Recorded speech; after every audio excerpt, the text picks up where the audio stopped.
Notre projet, c'est vraiment quelque chose qui vient de la médecine régénérative, à savoir qu'au départ, on cherchait à régénérer du tissu qui est sain pour des thérapies multiples. Mais après, évidemment, la parallèle, c'était de créer des tissus, mais cette fois-ci, pour mimer ce qui se passe côté tumoral et essayer de comprendre en mettant ce qu'on appelle les organoïdes. Au lieu de régénérer un tissu sain, on va récapituler ce qui se passe dans une tumeur et d'aller tester les molécules thérapeutiques sur cet organoïde avant de retourner chez le patient pour adapter les thérapies. Ça partait justement du fait qu'aujourd'hui, les thérapies qui existent ne sont pas adaptées aux patients et que le seul moyen, c'est de vraiment partir de tissus humains et de revenir chez le patient pour adapter les thérapies pour ces patients.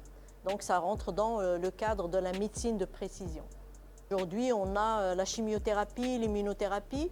L'idée, c'est de vraiment combiner les thérapies qui existent actuellement, qui sont autorisées en clinique, et de revenir chez le patient avec la meilleure combinaison possible.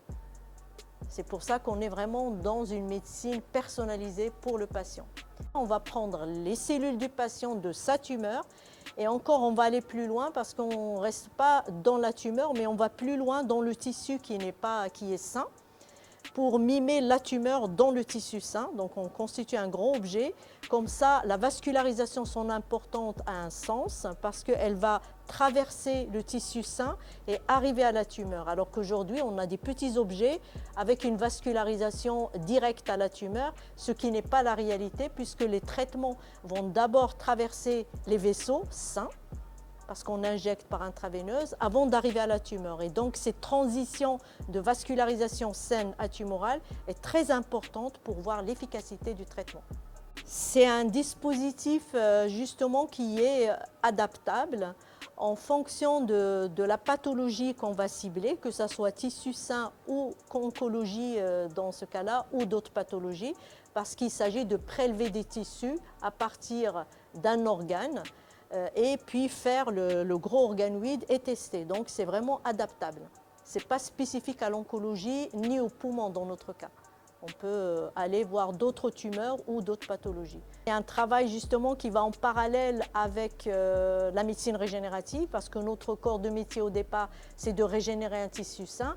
On travaille sur la régénération du cartilage, la régénération de l'os. Mais on s'est intéressé à ce modèle 3D qui accélère la régénération pour l'os et pour le cartilage. Et on a transféré ces technologies sur l'oncologie.